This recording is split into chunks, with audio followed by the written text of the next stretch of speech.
O time provável é o time que o São Paulo já sabe, né, da ponta da língua. Inclusive, o PVC estava falando sobre a viagem. Eu também fiz um trajeto igual do PVC.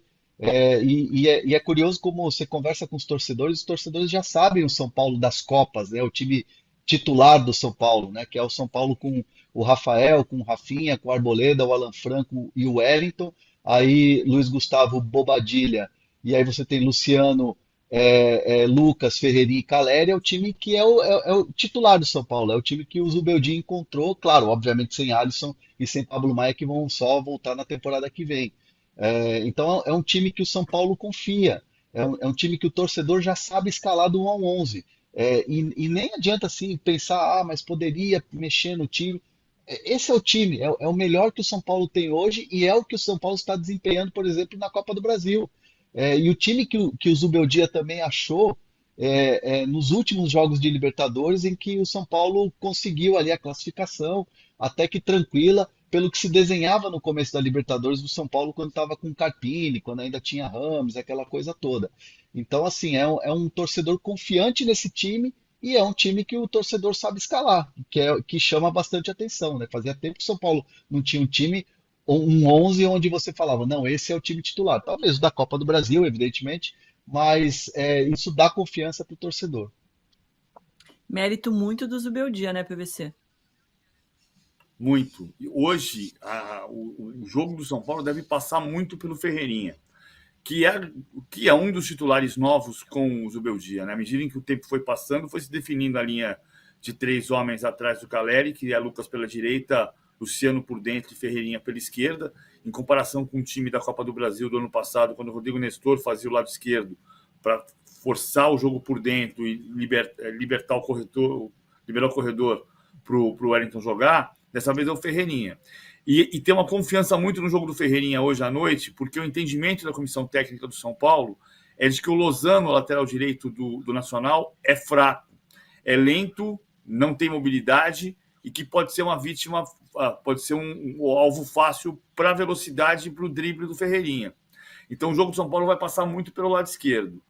O Zubeldia é um técnico que deu uma cara para o time. Havia algumas críticas antes do Zubeldia chegar que, na minha opinião, não faziam tanto sentido, como, por exemplo, dizer que é um 4-2-4.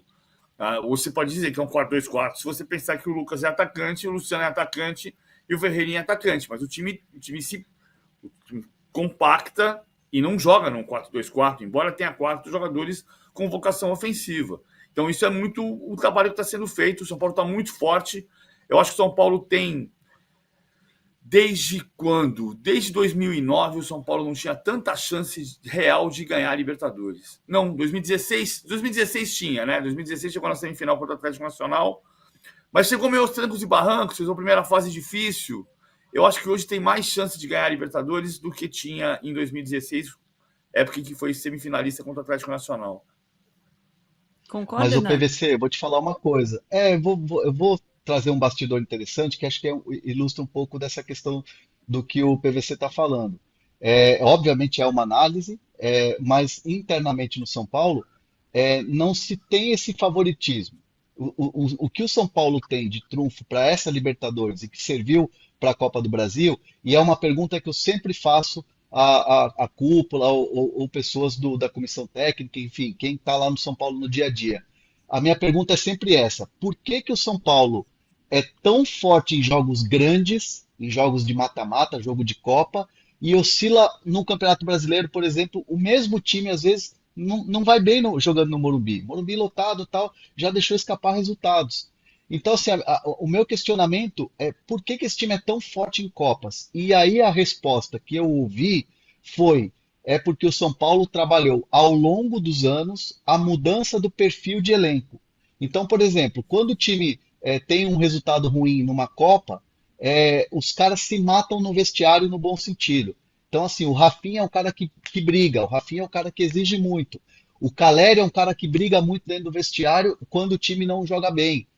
São caras que têm essa mentalidade vencedora.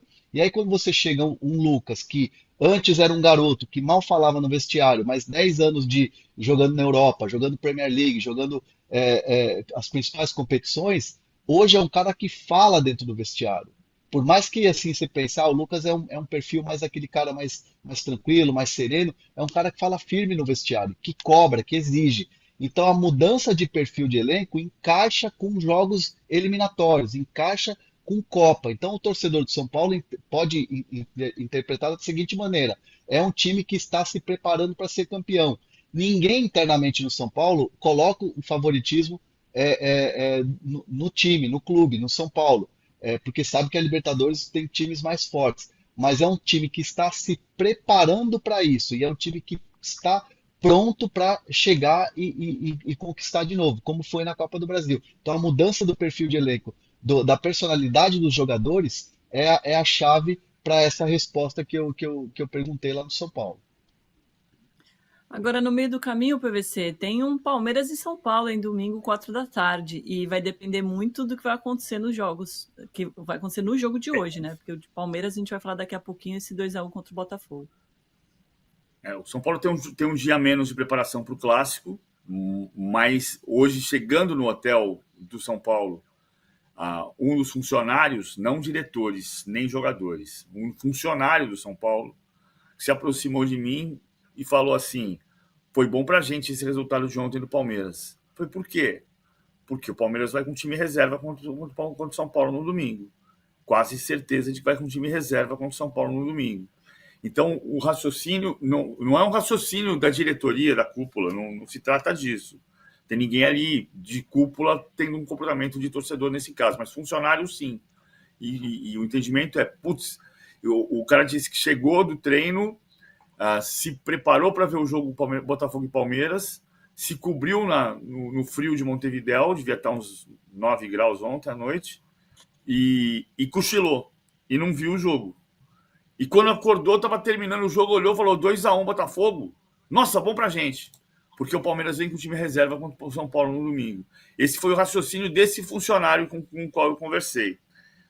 É um ponto de vista. Claro que o São Paulo tem que se preocupar com o Nacional hoje e depois entender qual é o time que vai jogar no Allianz Parque no próximo domingo. E também não tem... Dentro do hotel, eu também ouvi pontos de vista diferentes sobre o possível adversário, se o São Paulo avançar, né, em relação ao Nacional, que é o primeiro ponto, se enfrentar Botafogo ou Palmeiras nas quartas de final. Tem gente na direção que acha que o Botafogo é melhor, porque você foge da rivalidade, e que você, eventualmente sendo eliminado pelo Botafogo, você não tem o peso de ser eliminado por um rival direto. Mas não é todo mundo que pensa assim, não. Tem gente que está pensando diferente. Pensando, se o Palmeiras é melhor ganhar no Palmeiras, porque justamente por ser um rival, você pode criar uma crise no rival e se encher de moral para a sequência do torneio. Você concorda que esse resultado foi bom para o São Paulo? Esse 2-1? Foi sim. E eu conversei com o Lucas depois do jogo em Goiânia, e o São Paulo estava classificado na Copa do Brasil e pegaria o Atlético Goianiense no Morumbi. E o Lucas me dizia o seguinte: não tem essa não, a gente está bem, está todo mundo bem, está todo mundo na empolgação, a gente quer muito buscar no Brasileiro, porque aí te dá uma folga para você pensar numa classificação de Libertadores no ano seguinte, né? Você vai mais tranquilo nas Copas. No ano anterior, o São Paulo correu o risco de perder o ano se não tivesse ganhado a Copa do Brasil, porque estava brigando lá embaixo no Brasileiro. Ia ser um ano morto para o São Paulo. Então, assim, dá tranquilidade de estar no G4, no G5, ali onde o São Paulo está hoje.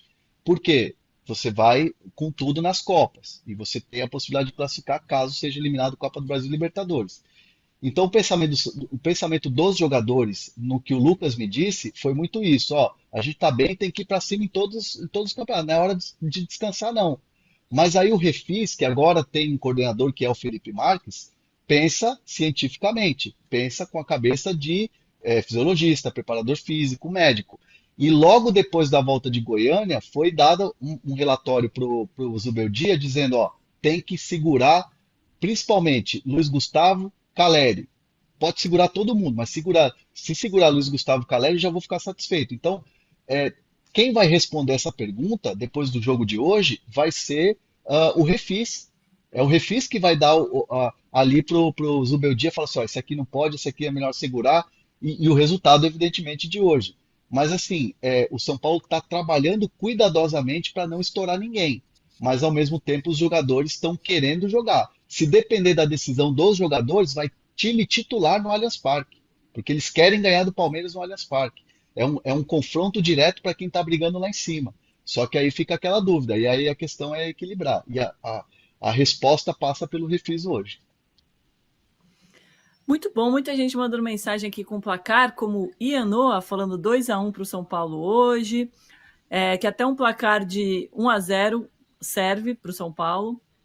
Juliano Rodrigues Roseira falando 2-0 São Paulo. Francisco Thiago Esteves Costa, 1-0 São Paulo hoje. Melhores jogadores Lucas e Rafael. Wilson Yamauchi, Nacional 3-1 São Paulo. Qual seria o placar ideal, PVC? Óbvio, 4-0, né, para o São Paulo hoje, mas para poder ir para o final de semana com os titulares mais tranquilo. Eu vou dizer o mesmo placar de 92, quando o São Paulo foi campeão da Libertadores, jogou as oitavas de final aqui, só que foi no Estádio Centenário contra o Nacional e ganhou por 1-0 gol de Elivelton. 1-0 é muito bom para levar a vantagem para o Morumbi e para lembrar 92. Muito bom. Hernan, tem uma pergunta para você aqui do Edson Sakai, perguntando: Enzo Dias no São Paulo, algo de concreto? Não, nada, nada.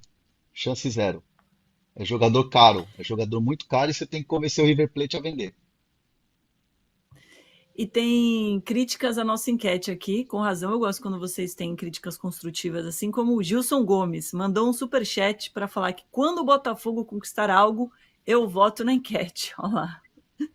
Em compensação, tem o Jairo Gomes falando: o Botafogo ganhou 2 brasileiros, 2 Libertadores, Supercopa, Copa do Brasil, Carioca, e os paulistas, que forçação de barra, irmão, com irmão, né? No caso, eu acho que deve ser um sotaque carioca aqui falando.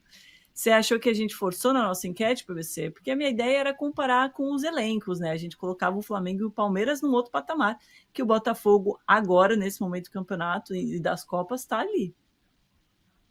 Eu acho que democraticamente as pessoas podem achar que não querem responder, não tem problema nenhum. A pergunta podia ser outra, podia ser essa. A questão é um pouco do Fluminense do ano passado. A pergunta que está posta para o Botafogo hoje é muito a que estava posta para o Fluminense quando o Fluminense empatou com o Argentino Júnior o jogo de ida das oitavas de final no ano passado. O Fluminense não era favorito. As pessoas não olhavam para o Fluminense com a mesma segurança que se olhava para o Flamengo. E o Fluminense foi campeão da Libertadores. Então, é o que pode acontecer com o Botafogo. Eu escrevi ontem, logo depois do jogo Botafogo e Palmeiras, sem ter visto a entrevista do Abel Ferreira, que depois falou a mesma coisa. O que aconteceu ontem no Newton Santos foi que o Botafogo mostrou para o Palmeiras que ele hoje é muito mais forte do que era no ano passado. Foi isso que ele mostrou. E ele está muito mais forte. Ele também pode ganhar a Libertadores.